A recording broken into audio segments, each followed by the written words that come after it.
Good morning, traders. It's the 27th of April. We're Signal Centre talking ball. I'm Joe, joined by Steve. How you doing, Steve? Yeah, very well, thanks, mate. How are you? Good. Yeah, all right, thank you. Totally over that football thing last night. That was, Yeah, what football thing? I yeah, don't think it's exactly. worth talking about.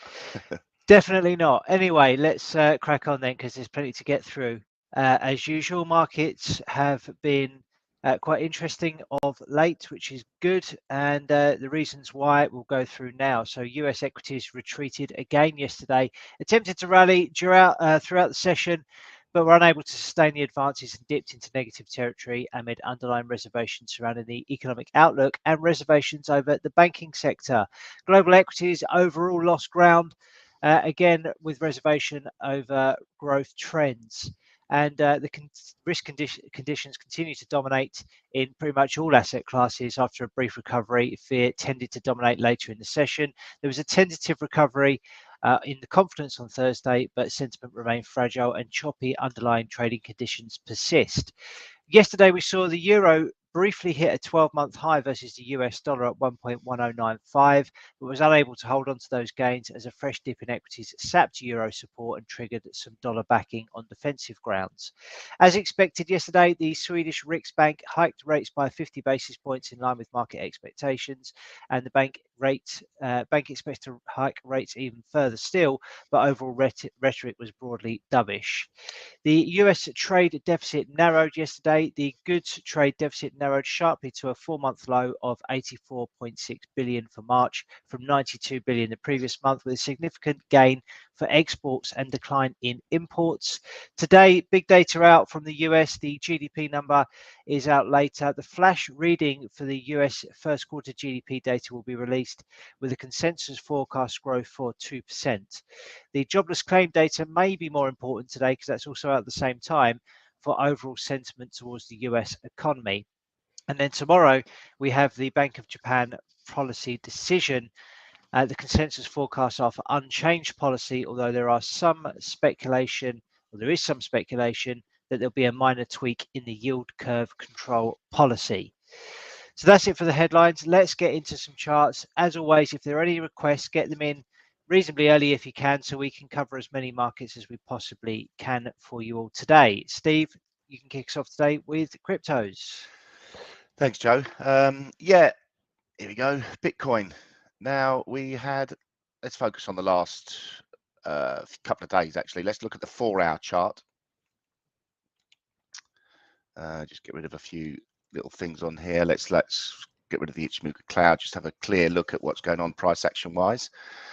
We had this double bottom formation that had a measured move target of 28,860 that plowed through that quite early doors, really. That was sort of like just like a overnight thing, really, between Tuesday and Wednesday. Smashed through the upside and went on, but stalled in front of our previous resistance that we had. Remember, 31,000 is about halfway through that band of resistance we got between 29,000 and 32,500. We reversed from there, and a nice spike high yesterday, but really gave up the gains quickly. This is like 5 o'clock candle yesterday, the 5 o'clock 4-hour candle, so between 5 and 9, and a real turnaround, although we have fought back overnight and a price action sitting somewhere in the middle of the previous day's range. So yeah, really looking at, we're in this band of resistance. Remember, 28,800 was a real big support level for a long while. We're trading just around there now.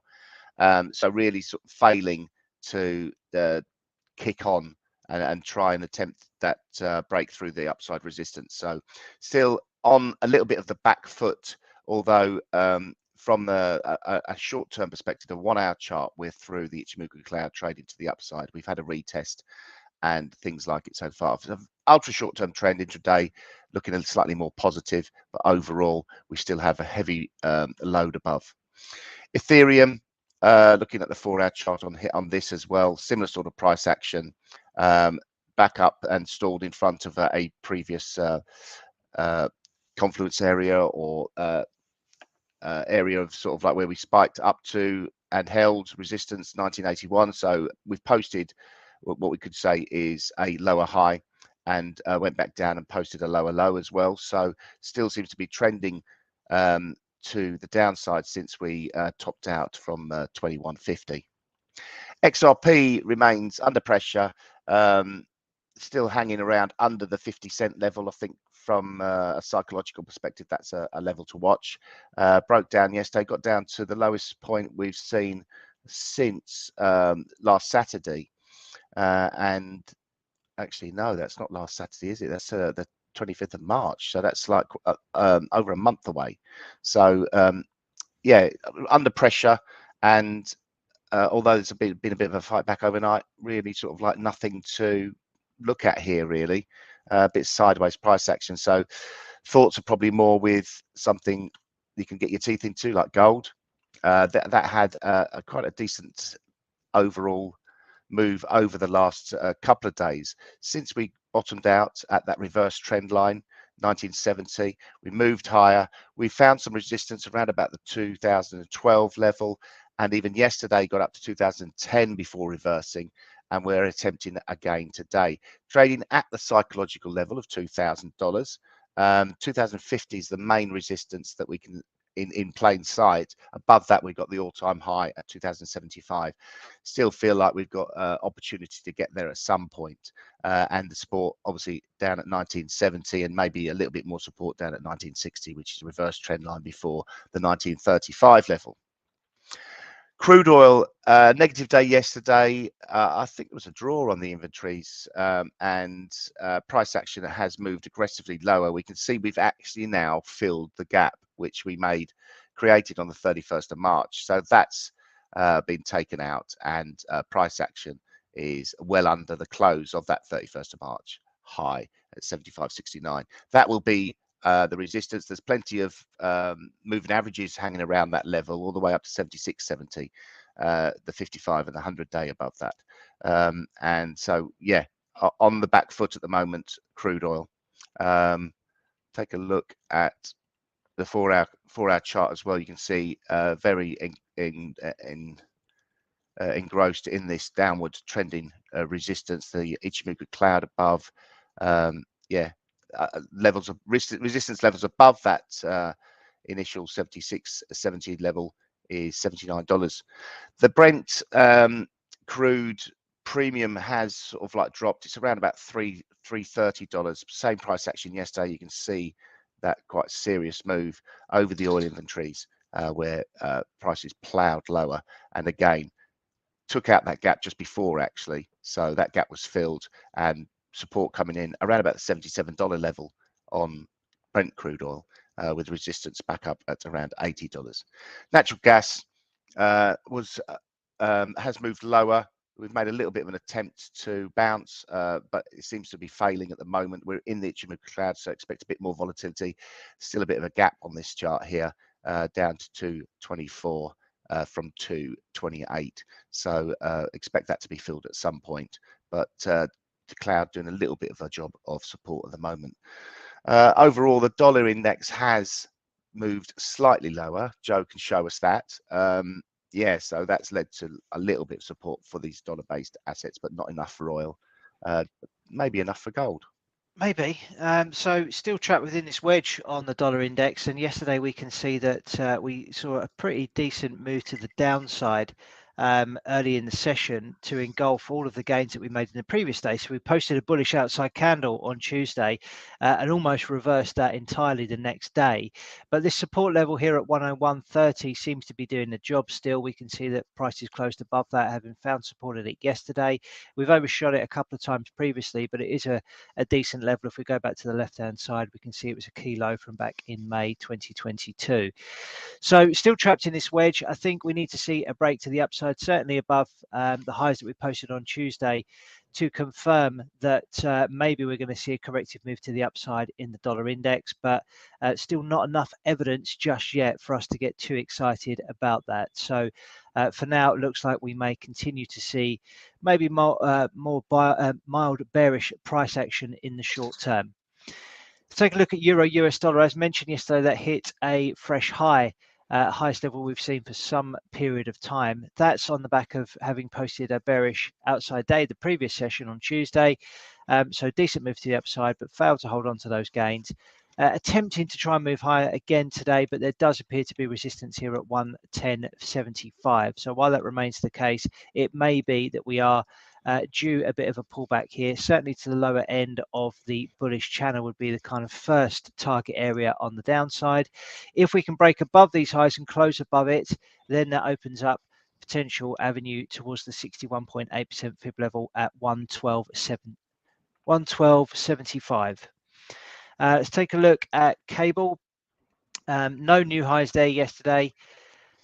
Continues to be trapped in a very, very tight range in the very short term here between 125.25 to 123.44. So while that continues to be the case, expect more sideways choppy price action. Today may be the catalyst that takes it out of that range, because we've got the GDP number and the weekly jobless claims. So keep an eye out for that at 1:30 UK time. And if it doesn't happen this week, it will certainly be next week, because we've got the FOMC meeting on the 4th or 3rd of May, I believe. Okay, what else have we got? Let's take a look at these commodity currencies, see if there's any recovery there. Very limited this morning. Following the break of this short-term uptrend, we can see prices continue to look pretty bearish overall here, maybe forming a large top, maybe make it a left shoulder here ahead, and then maybe a right shoulder formation, the neckline of which will possibly come in around that kind of level there, 65, 67. We do have some support in this region here, so it may not be a clean flush to the downside, but a breakdown through these levels would imply that a top pattern is in place, and we can start looking for lower prices on these commodity currencies. Is it the same on New Zealand dollar? Yeah, looks to be, I'd say. A bit of a recovery today, but another negative day yesterday, closing at the lowest levels that we've seen since mid-March. So looking pretty bearish on that front. Only one request today for currencies, and that's on sterling yen. So let's take a look at that. We know prices broke out of this downtrend back here in March. Decent push to the upside from that point, but prices have stalled into resistance around 167.97. We posted this bearish engulfing candle on Tuesday, which is pretty negative for the short-term outlook. And the fact that that's come in line with resistance, I think, is pretty significant. We can see yesterday that there was a pullback to recover pretty much 50% of the losses that we posted on Tuesday, but it hasn't managed to kick back beyond that candle. Looking at it from an intraday perspective, what I highlighted here on the hourly chart is that potentially a double top is forming here. So we've got two tops, as we can see here, from the 19th of April and from the 25th of April. We can see we've got some support coming in around here at 165.51. A short-term uptrend in place here. This is the recovery from yesterday's lows. Is that stalling here? So maybe if you did want to get short here on the basis of believing this is potentially forming a top pattern, then if you were to trade it down to the neckline from current levels, decent risk reward on offer there, roughly around 2.8. But if we measure the move of the proposed double top, it's not a double top yet because it hasn't completed the pattern, then potentially we're looking at downside all the way down towards this level here, at which point risk reward is pretty special indeed. Probably unlikely, but you know, there is a chance there if that does play out on a technical basis. So yeah, quite like that. In fact, let's take a look at euro yen as well, because we saw on the daily chart that let me get the daily chart up, that prices stalled into a major resistance level. This previous high from back in October 2022, we posted this bearish engulfing or bearish outside day candle on the 25th. Prices have rallied a decent amount over the last 24, 48 hours, but while below this level, there is still potential that this could prevent prices from moving to the upside. This was my gun to the head trade yesterday. Didn't work out very nicely for me, but prices are stalling at the reverse side of this bearish, of this bullish channel, the broken bullish channel, and into a 61.8% fib level. Let's see where the 78.6 is. It's a little bit higher up. So that for me would be the kind of last chance for this to play out on the downside. So selling into 148.20 with a fairly tight stop on euro yen above these highs, sort of 50 ticks or so, targeting a move back lower. That is the kind of thing that I like to see on a chart, and let's see if that plays out. Yeah, nice. Well done, Joe. Over to you, Steve. Indices. Yeah, let's take a look at FTSE. I've cleaned the charts up. Well, I thought I did, but I just put the Fibonacci back in there, so it doesn't look like I have cleaned them up. On the FTSE, we've sort of like seemed to have put a top in place just below the all-time high that we topped out at 79.37 here on Friday, the 21st of April. Since then, we've had 3 negative days of price action, so it has been a poor week for FTSE.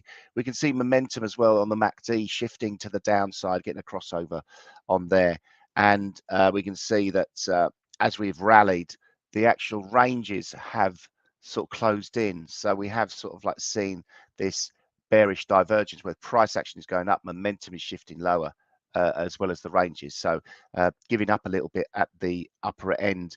We've got support today on a sort of intraday basis. If we look at the 4-hour chart, we can see we've bounced off the bottom of the cloud here. 78.17, that's quite key to hold that level today. We're trading around 78.60.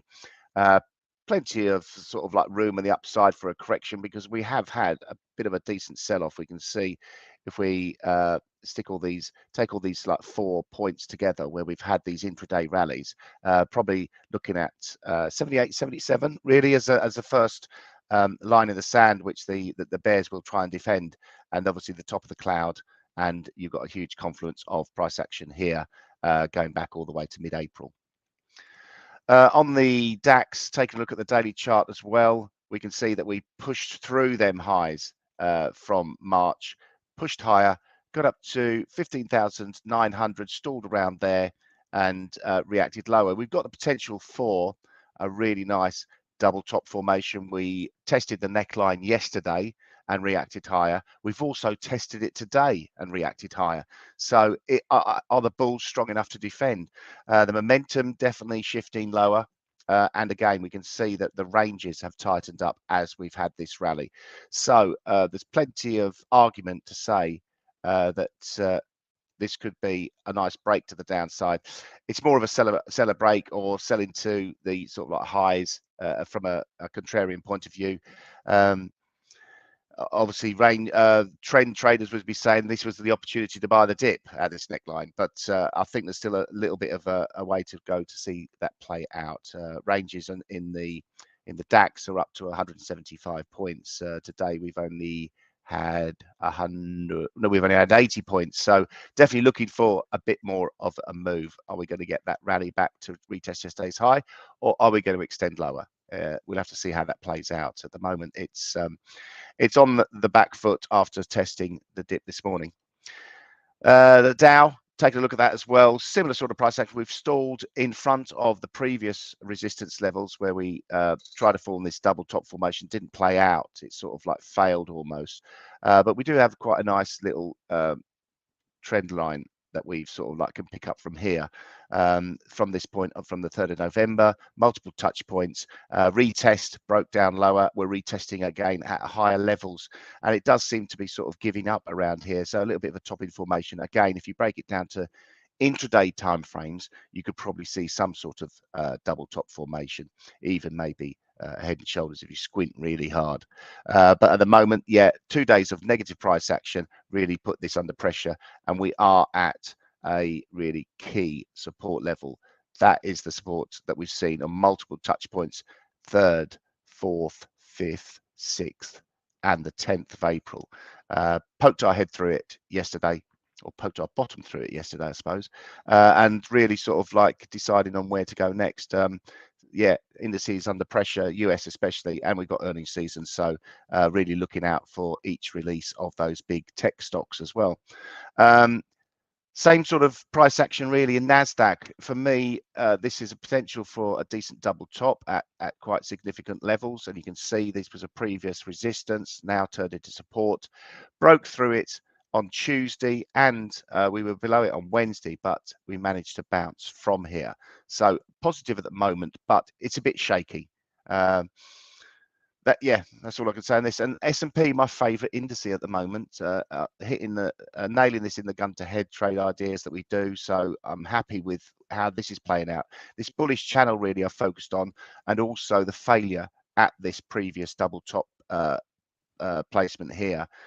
For me, obviously, Just get another arrow over here to sort of like highlight what I'm looking at. So yeah, stalling here, doji candles giving up, momentum stalling, momentum crossing over, ranges going down as we rally, bearish divergence, happy days, broken that channel, bullish channel to the downside. Remember the weekly chart where we were in this quite entrenched bearish channel, and more recently we broke up above it, and we've been trading above it really since oh, this is on the daily. I normally have this on the weekly. We can see we did break above it, but we formed this like evening doji star formation really. So this is pretty negative for me. And while we remain below the 4,075, we're trading around there now, then I think this is negative. If we get weekly close below there, then I think we've got further downside to come next week. Nice work, Steve. You certainly are nailing that at the moment. So let's move on now to the gun to the head trades or challenge. So this is where Steve and I pick trade ideas live on the stream. Both come up with ideas live, both with stops and targets, both with risk reward ratios better than 2 to 1. The trades are closed at 9 p.m. UK time unless the stops or the targets are reached prior to that time. And we risk 1% of trading capital. We've got a live account. Steve yesterday, as mentioned, hit target on his S&P trade. You can find that here on our Signal Center profile, trading view, Signal_Center. Steve's idea here, all posted up, all time stamped, all the reasons behind it with entries, stops and targets. Click the play button and boom, we can see that hit the target. So well done, Steve. Another just over 2 to 1 winner. And the account's in profit now. So we've got enough probably for a cheeseburger at McDonald's No. from the pound saver menu. But yeah, maybe. Yeah, for this cost of living crisis, we're up, Joe. We're sort of like just poked our head into above our watermark of 2,000. Oh, sorry, I just think that at the same time. There we go, 2,000 and £1.60. So 80p each. I think you can get sort of like maybe a nugget each. I don't know. Yeah, maybe we could share nicely. A cheeseburger and get a Mars bar or something. So we've got a bit of dessert maybe as well. Well, as we've plugged McDonald's, surely they should send a nugget each. Just for that. Maybe. Okay, let's pick some new ideas then. Anything you fancy? You going S&P again?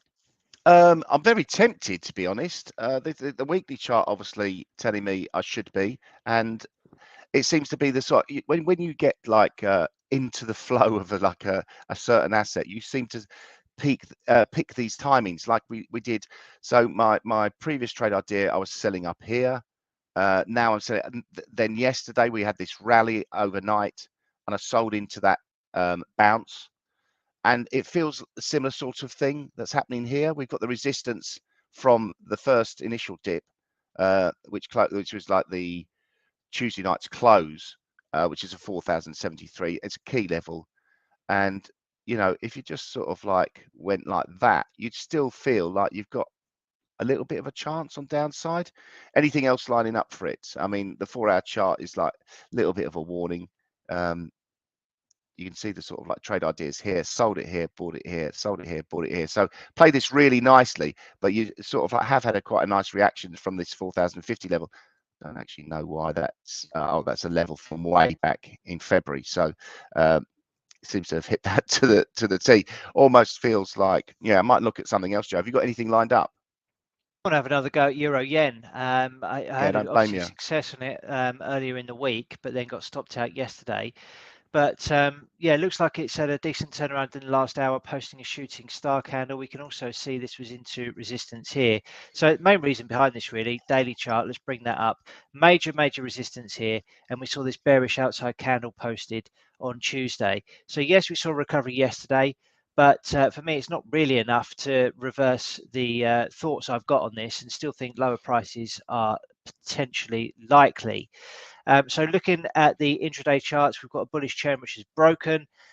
Price is now stalling at the reverse side of that. We can see we had some yesterday's highs acting as resistance. So I want to get this on again, Steve, with a stop at 148.04 today. Okay. Let's get that on. Let's just clean this up a little bit. Dress it up nicely. Stop at 148.04. Okay. And the target at 146.28. It's about over 3-to-1 risk reward on that. Just about that, yeah, 3-to-1. Okay, we're on, mate. We go again on that. Okay, so Steve's got that on. We can see the order placed live into our trading account, risking 1% of trading capital. Steve, did that give you enough time to find something? Probably not, because you were focusing on putting the trade on for me. Yeah, a little bit of that, but let's really look. We were sort of like the S&P has been hammered, and normally I'd just like think, oh, I've had 2 winners, can't surely be a third. But I'm going to go again with it because it feels like the right thing to do. It feels like there's more downside in the S&P, especially looking at a weekly chart, Joe. I'm going to go a little bit more aggressive today in terms of risk reward, because I've got a little bit to play with, I suppose. So let's take a look. Let's risk 1%. It's the stop. Probably would be best to be about 4,094, and targeting a move to 4,035. Oh, 30. That'll do. Donkey. Oh, I clicked twice there, Joe. I haven't put it on twice. Looks like one. Yeah, it looks like one. So I think we're all right. Used to do that all the time when we're sort of like one-click trading into the markets. That's a bit worrying. Yeah, so I'm going. I think I've given it enough room on the upside. Maybe let's get 40.94 and looking at 40.30. That's where we are on that trade idea, 2.35 to 1. So that's where my average is. So it's giving it another go. Let's see what happens. Roll the dice again. Third time luckier. Yeah, let's hope so. Okay, so those trade ideas are on. Let's look at the data we've got due out today. We've got the US GDP, which is due out at 1:30. At the same time, we've got the US jobless claims, both of which could be quite important and market moving. So if you've got any exposure to US dollar around that time, do be aware. Obviously, US indices as well. Steve's got his trade on there with the S&P 500. So these are likely to be impacted by that pretty important data point. Overnight, we've got the Bank of Japan policy decision. So the gun to the head trade that I've just put on euro yen is obviously going to be affected by this, but the trade idea is going to be closed out at 9 p.m. UK time. I don't want to be involved in anything to do with yen when that comes out at 4 a.m. in the morning. One, I'll be fast asleep. Two, I just don't really want the volatility or the stress of it. So that's why, a lot of the time we do take these trade ideas out and not run anything overnight, because we want to be able to sleep peacefully without having to stress too much about our trading accounts. So for the rest of the week, that's pretty much it. Next week, we focus on a whole raft of data points. So we've got US ISM manufacturing due out on the 1st of May. That's a bank holiday in the UK, so we're not going to be here providing any streams then. So do be aware of that. We'll again mention it tomorrow. And then on the 3rd, we've got the Federal Reserve policy decision. On the 4th, we've got the ECB policy decision as well, or decisio, as it says there on the on the tile. Apologies for the spelling error. Okay, so that's it from us today. Thank you very much for watching and participating, and we will be back tomorrow morning to wrap up the week. Cheers all. Bye-bye.